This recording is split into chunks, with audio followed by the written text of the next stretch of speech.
Heartless people, কেউ আপনার মামলা নিবে না। তখন কিন্তু গুম শুরু হয়ে গেছে, কয়েকদিন পর পর বস্তিতে আগুন লাগে। আপনার কি জানতে ইচ্ছা করেন এই আগুনগুলো কিভাবে লাগে, কেন লাগে?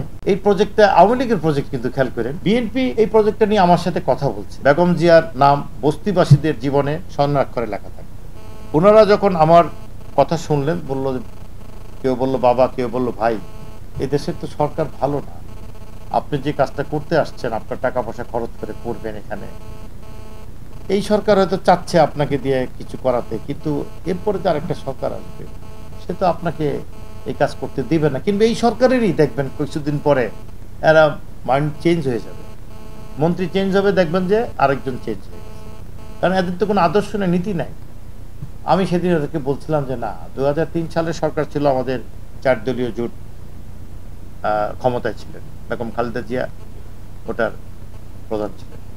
আমি বললাম দেখেন তো, আওয়ামী লীগের প্রজেক্ট ছিল এটা, 98-এ আওয়ামী লীগ অনুমোদন করলো, এরা নানান কারণে প্রজেক্টটা করলো না অজুহাত দেখায়া, কিন্তু বিএনপি ক্ষমতায় আসার পরে এই প্রজেক্টটা আওয়ামী লীগের প্রজেক্ট, কিন্তু খেয়াল করেন বিএনপি এই প্রজেক্টটা নিয়ে আমার সাথে কথা বলছে যে রহিম সাহেব, আপনারা তো দেখতেছি যে সরকারের টাকা লাগে না, তাহলে আপনাদেরকে কেন আওয়ামী লীগ দিল না, কাউকেই দিল না কেন?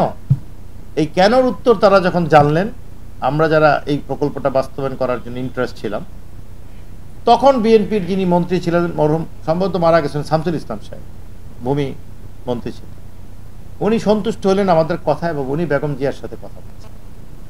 বলার পরে বেগম জিয়া তো বেঁচে আছেন, এখন ওনার স্মৃতিতে নিশ্চয়ই আছেন, তো উনি বললেন যে সো হোয়াট, আওয়ামী লীগের প্রজেক্ট হয়েছে কি, এরা তো গরিব মানুষ, এদের প্রজেক্ট কেন করবো না আমরা, যেখানে সরকার টাকা লাগছে না। উনি মন্ত্রীকে বললেন গো ফরওয়ার্ড, আপনারা ইতিহাসটা মিলিয়ে নেবেন, দেখে নেবেন। তো বস্তিবাসীদের এই জীবনমান উন্নয়নের জন্য সেদিন যদি বেগম জিয়া যদি উদ্যোগ না নিতেন, তাহলে আজকে হয়তো আপনাদের সামনে আমার কথা বলার জায়গাটাই থাকতো না। তাই আমি ওনার কাছে কৃতজ্ঞ। উনি একটা ক্ষেত্র তৈরি করার জন্য একটা ব্রিজ উনি নির্মাণ করে দিয়েছিলেন, সেজন্য বেগম জিয়ার নাম বস্তিবাসীদের জীবনে স্বর্ণাক্ষরে লেখা থাকে। যদিও তার দল এটাকে অনুসরণ করতে পারে নাই, বেগম জিয়া ক্ষমতা থাকতেই তার দল এটাকে যথাযথ মূল্যায়ন করতে পারে নাই। এখন কথায় কথায় পুলিশদেরকে দিয়ে তাদেরকে লাঠিপেটা করা হয়, পুলিশ দিয়ে আমাদেরকে মারা হয়। আমরা কি এই দেশের নাগরিক না? আমরা কি আমাদের ন্যায্য কথাটা বলতে পারবো না? আমরা কি জাতির কাছে, যারা ঘুমাচ্ছেন আপনাদের কাছে বলতে পারবো না যে আপনারা জেগে ওঠেন?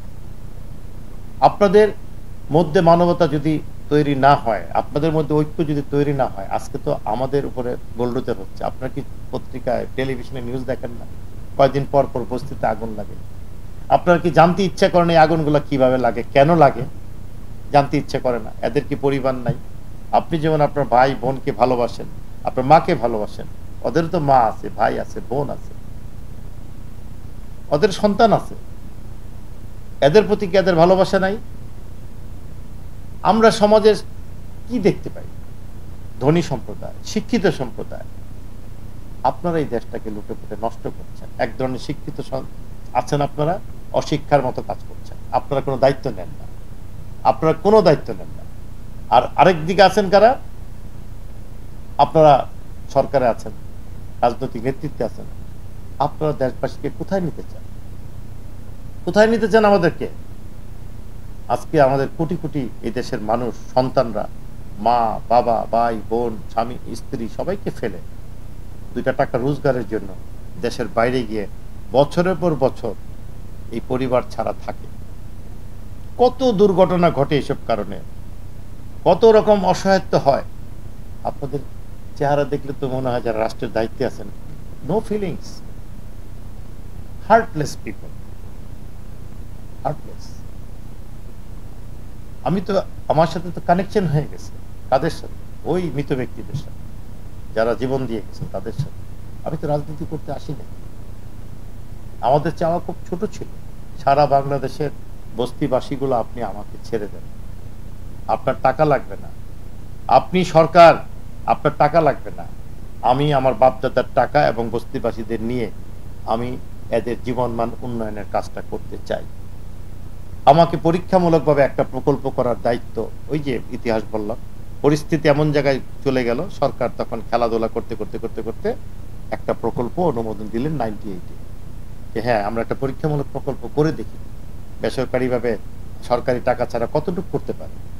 আজকে যে বাসানটেক পুনর্বাসন প্রকল্প দেখছেন মিরপুর 14 নম্বরে, এই পুরো প্রকল্পটা সরকারি টাকা ছাড়া করা হয়েছে। আমাকে 2010 সালে এই প্রকল্প থেকে এক কাপড়ে আমার পরিবারকে বের করে দেওয়া হয়েছে। আমার অপরাধ কি? মিথ্যাচার।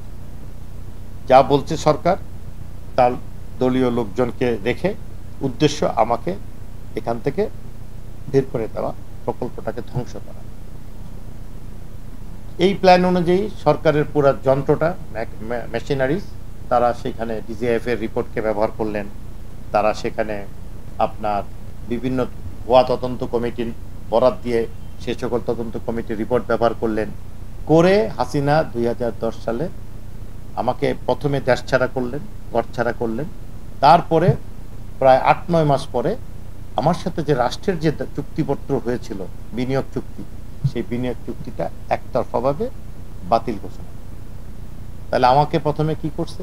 অপবাদ দিলেন, দেশ ছাড়া করলেন। এই আপনার হাসিনার সিস্টেম, মানে অর্থাৎ এজেন্সি, তারাই কিন্তু আমাকে সপরিবারে দেশ ছাড়া করলেন। প্রকল্প থেকে বের করলেন মে মাসে, তারা আমাকে জুন মাসে 1 মাস পর্যন্ত আমার সাথে নেগোসিয়েশন করতেছে যে আপনি ভালো মানুষ, আপনাকে আমরা জেলে নিতে চাই না, আপনি চলে যান দেশ ছেড়ে, সরকার আপনাকে চাচ্ছে না। এই এজেন্সির লোকেরাই সবাই এই রাত দিন এখানে বসে, যেখানে বসছি না আমি, এখানে রাত দিন এসে তারা বসে থাকতো। আমার বাচ্চারা স্কুলে যেতে পারতো না, ওখান থেকে তারা বলতো যে আপনার বাচ্চাকে আমরা নিয়ে যাবো, এখন আপনি কি করবেন, কার কাছে যাবেন? কেউ আপনার মামলা নিবে না, মামলা দিয়ে আপনার বাচ্চা পাবেন না। তখন কিন্তু গুম শুরু হয়ে গেছে 10 সালে। তো তখন আমাদের পক্ষে আর থাকা সম্ভব হবে যে না, হাসিনা তো আমাদেরকে কোনো প্রটেক্ট করবে না।